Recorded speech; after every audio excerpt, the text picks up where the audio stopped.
It's a little noisy behind me because we have Paul's wife is feeding the families here. Feed the children. Feed the children. I'm going to start this off by saying I have a lot of respect for this man, and we need more. We need more Pauls. And Paul is just, you think that you have these big organizations fighting homelessness, and we need those too. But really, the impact is at a community level and an individual level, like Paul. So, briefly, tell me how you started. Briefly. Well, basically started a truck stop ministry. I was the outreach deacon of a church out in Forestell. Started a truck stop ministry out there where we have drivers come 8 to 10 at a time on Sundays from 9 to 10. And then the police bring the homeless out there because they have no idea what to do with them. So they dropped them off at the TA, and they came to me and asked for help because I was in charge of the truck stop ministry. And I said, well, I don't know anything about homelessness, but I'll give you a night in a motel and 3 meals, and then you go to Salvation Army, and then they'll take care of you, which I had no idea what was going on. I come back the next week and said, nah, we don't help single homeless men. So in these 3 counties, St. Charles, Lincoln, Warren counties, there's no help for single homeless men. I'll turn them all away. Wow. So I didn't believe that, so I went to Salvation Army to find out for myself. And sure enough, they said, yeah, they kick them out at night after a meal, and they go out here and sleep in the woods. I'm going, no way. I'm a Vietnam vet, and there's no way I'm going to let people sleep in the woods. So I went down there and asked them, I says, hey, if I can get you guys jobs, raking leaves or wherever you work, I said, oh yeah, we'll work. So I'm going, well, let's try it out. So I talked to my friends and said, oh yeah, we'd like to hire somebody $6, $7 an hour to rake the leaves and stuff. So before long, they really got to where they liked them. They let them stay in their basements and got them out of the woods. I'm going, thank you, God. I had nothing to do with it. I just hooked them up. And then before long, they got such good friends. They helped them get their IDs, helped them get cars.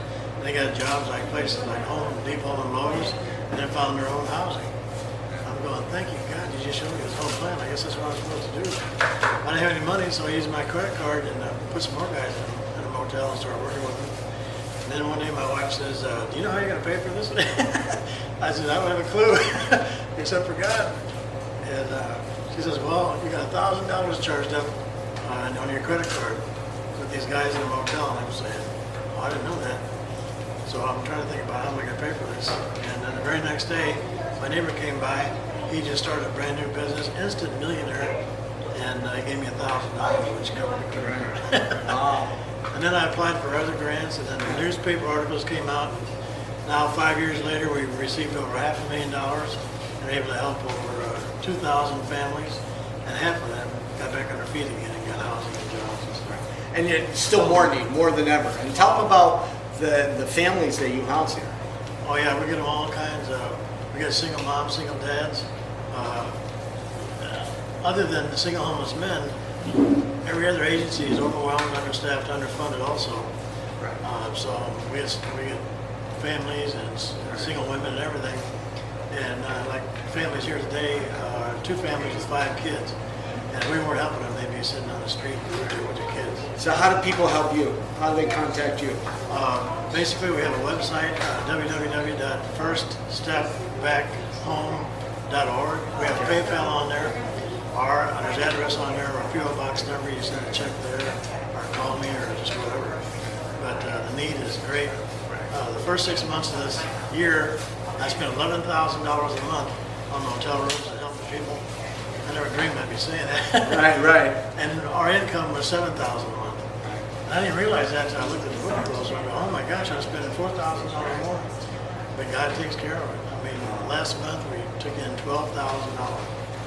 This month we got $5,000. I don't even know people. The money's coming from there. Right. God just touches their heart and they send the money. So please support Paul, support the Pauls in your area, and even better yet, become the catalyst for change and start helping people, because I mean, we have a perfect storm of homelessness coming.